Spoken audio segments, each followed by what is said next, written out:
Welcome everyone to a brand new video, a brand new blog. Thank you for clicking on my blog. I invite you to also watch my other blogs to help you understand what this video is about. Okay, let's begin with today's topic. The new parliament. The Venezuelan government no longer has obstacles. When President Maduro addressed the people after the parliamentary elections, Maduro said Venezuela was free from the opposition. Now that the assembly members who obstructed the government are out of the National Assembly. On January 5th, Venezuela will begin to work with a new National Assembly, an assembly that will work for that country. This past December 6th, all 277 National Assembly members were up for re-elections for the term of 2021 to 2026. More than 20 million inhabitants were called to participate in the elections and choose between the 14,400 candidates. On the left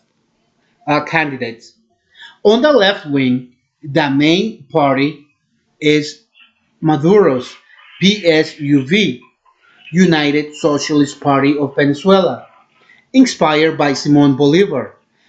In the opposition, the favored political party to win is Alianza Democratic, and followed by Alianza Venezuela Unidad. Juan Guaido political party chose not to participate in the elections. A part of the opposition decided not to participate in the elections and called for abstentionism, describing the electoral contest as fraud. The other part of the opposition did participate. They want to remove Maduro from power by obtaining the electoral majority. Jose Correa, candidate for Alianza Democratic, says staying away from the elections helps keep in power the one we want out of office. The way to get Maduro out of the presidential chair is to be the majority or to win the majority. He disagrees with Guaido's way of thinking.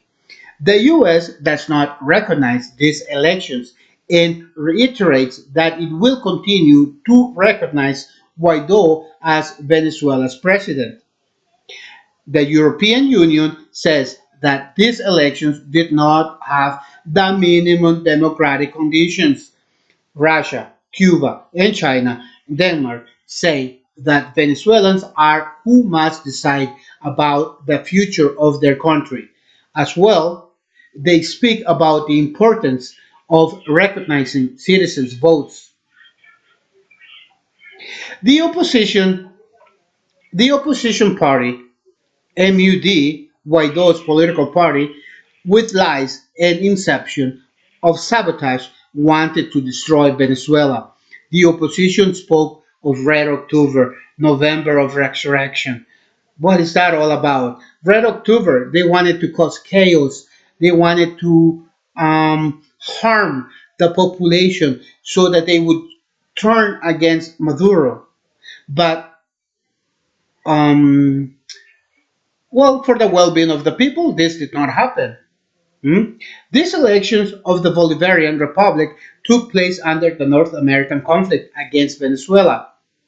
Let us remember that it was President Obama who said that Venezuela was a danger to the United States. Since then, the US and the European Union have heavily sanctioned the Maduro government. Here is something of a lot of interest. It actually came out of the mouth of Elliot Abrams. He actually admitted in public that he had not yet transferred the money to the Venezuelan opposition. My friends, let us be frank. Let us ask ourselves, in which country in the world this direct interference can be accepted? To give money to a group to overturn a government that is legally and legitimately in power. These actions are entirely against international law. In this case, and it's important to note, the international law is being administered since the 90s by the U.S. military's hand, a dominant power that in today it's in retrospect. Guaido legal term has expired, something that has to be taken into consideration. His time in the National Assembly came from the previous elections back in 2015, a majority election by the predominant right wing bent to the North American interests and intelligence services. These groups had the entire had tried to destroy the Bolivarian Revolution since April 2002 through a coup. So 18 years. In Venezuela, there is a political party that claims to be Chavista. They actually got second place. They received 18% support. At this time, the external forces are not longer calling for attacks to overthrow Maduro, but destroy the Venezuelan society. These aggressive governments want to seize the wealth of Venezuela. For example, Bolton, Trump's security advisor, has actually been in contact with private companies to take charge of Venezuela's wealth. This is one of the reasons why United States wants to remove Maduro from the presidency. The elections are legitimate. In Venezuela, legality eyes. The international community kept an eye on the polls. Transparency, for example, the non-aligned group, the Puebla group, the African Union, the Shanghai group, even Denmark.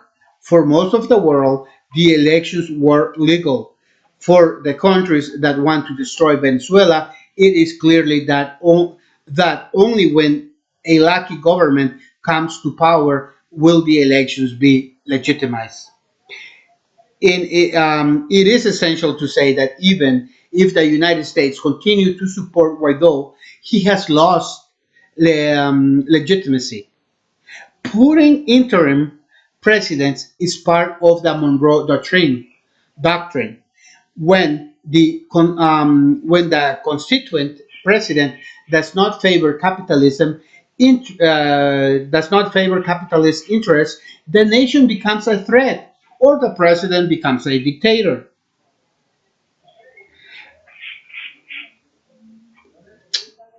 This will also enable, actually, I think that other countries are not longer other many European countries are going to stop following the leadership of the United States, and this will enable some necessary actions to the current administration in Venezuela, even with the limitation due to totally unjustified sanctions and the savage than to the Venezuelan population. We are talking about sanctions in obtaining medicine, food. It is heard that foreign investments are coming to Venezuela territories, and there is also another plus. Three Latin American countries did not adopt the Washington directive against the elections. I mean the Republic of Bolivia, the Eastern Republic of Uruguay, and Argentina.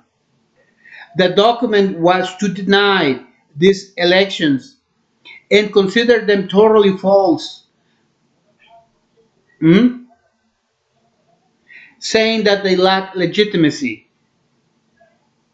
Here, there will be an exciting panorama in this triumph of the Chavismo sector in a suffered country.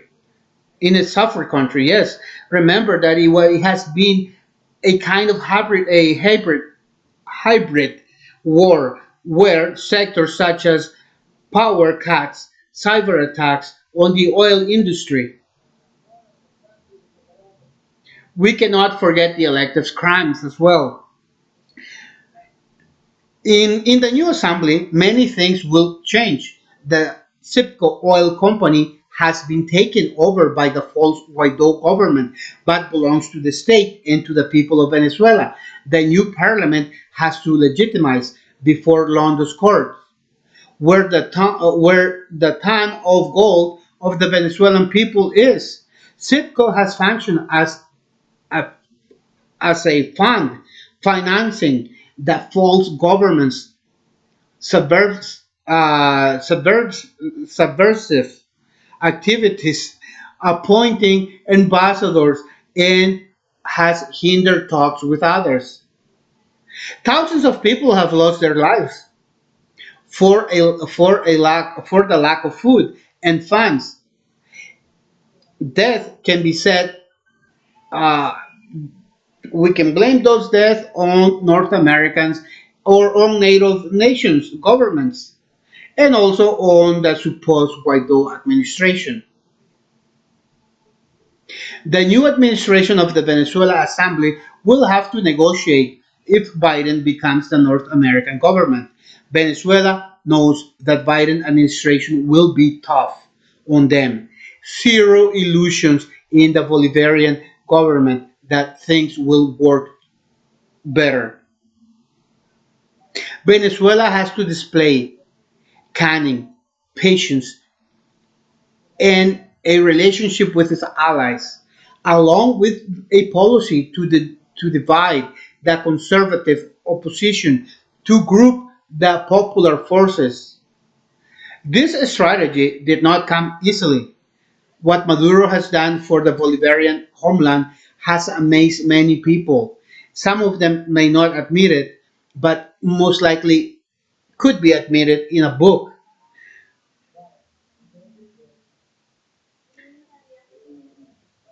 My friends, we have come to an end to this video.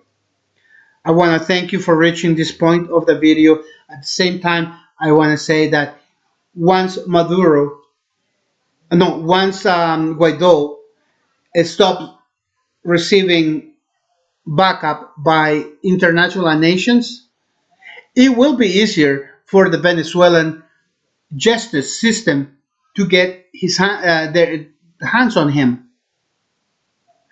It's not going to be Maduro. It's not going to be another politician. Has to be the justice system of Venezuela. And this will happen sooner than we think. Okay, well, thank you so much for reaching this point. I want to invite you to subscribe, share, leave your opinion. Until next video in a couple of days. Ciao, ciao for now.